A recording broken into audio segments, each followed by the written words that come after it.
پہلا میرا سوال یہ ہے کہ نماز کے صحیح ہونے کی شرائط کیا ہے؟ جی حافظ صاحب، آپ نے بہت اچھا سوال کیا۔ تو نماز کے صحیح ہونے کے لیے 5 شرائط کا ہونا ضروری ہے۔ اگر ان میں سے کوئی ایک شرط بھی نہ پائی گئی تو نماز ہماری درست نہیں۔ تو ان میں سے پہلی شرط ہے طہارت۔ تو طہارت کا مطلب یہ ہے کہ جس جگہ ہم نماز پڑھ رہے ہیں وہ جگہ پاک ہو، اور اس کے ساتھ ساتھ ہمارے کپڑے پاک ہوں اور ہمارا جسم پاک ہو۔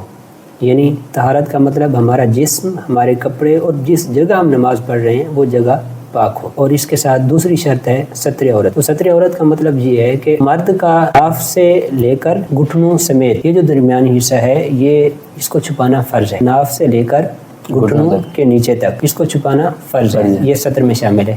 اور عورت کا پورا جسم ستر میں شامل ہے سوائے ہاتھوں کے اور چہرے کے اور پاؤں کے۔ اس کے علاوہ اس کے لیے پورے جسم کو چھپانا یہ نماز میں فرض ہے۔ اس کے بعد تیسری شرط ہے وقت۔ اب وقت سے مراد یہ کہ اب صبح کی نماز کا جو وقت ہوتا ہے وہ اپنا صبح صادق سے شروع ہوتا ہے اور سورج کے طلوع ہونے تک رہتا ہے۔ یعنی طلوع ہونے سے پہلے تک ہم نے صبح کو ادا کرنا ہے۔ جب بھی سورج طلوع ہونے لگے گا تو صبح کا وقت ختم ہو جائے گا۔ تو اس کے بعد ظہر کا جو وقت ہوتا ہے جب سورج ڈھلنے لگتا ہے، کسی بھی چیز کا سایہ جب شروع ہونے لگتا ہے یا سورج ڈھلنے لگتا ہے تو اس ٹائم سے لے کر کسی بھی چیز کا سایہ 2 گنا جب ہو جاتا ہے تو اس ٹائم تک ظہر کا وقت رہتا ہے۔ اور اس کے بعد جب 2 گنا سایہ ہو جاتا ہے تو اس کے بعد عصر کا وقت شروع ہو جاتا ہے اور وہ جو ہے سورج کے غروب ہونے تک رہتا ہے۔ اور اس کے بعد نماز مغرب کا وقت شروع ہوتا ہے جب سورج غروب ہو جاتا ہے تو وہ قریباً 1.25 گھنٹہ رہتا ہے۔ کوشش کرنی چاہیے کہ نماز مغرب کو خاص کر جلدی پڑھنا چاہیے۔ اور اس کے بعد نماز عشاء، تو نماز عشاء کا وقت جو ہے وہ جب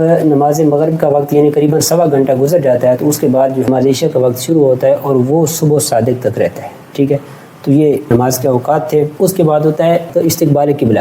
ٹھیک ہے، تو استقبال قبلہ کا مطلب یہ ہے کہ انسان جب نماز پڑھ رہا ہے تو اس کا منہ قبلہ کی طرف ہونا چاہیے، یعنی کعبۃ اللہ کی طرف ہونا چاہیے۔ اور طہارت، ستر عورت، وقت، استقبال قبلہ اور نیت۔ اور آخری شرط جو ہے وہ ہے نیت۔ تو نیت کا مطلب یہ ہے کہ ہم جو بھی نماز پڑھ رہے ہیں نا تو اس میں ہمارے دل کا ارادہ ہونا چاہیے، پختہ ارادہ ہونا چاہیے۔ مثلا ہم صبح کی نماز پڑھ رہے ہیں تو ہمارا پختہ ارادہ ہونا چاہیے کہ ہم صبح کے فرض پڑھ رہے ہیں، صبح کی سنتیں پڑھ رہے ہیں۔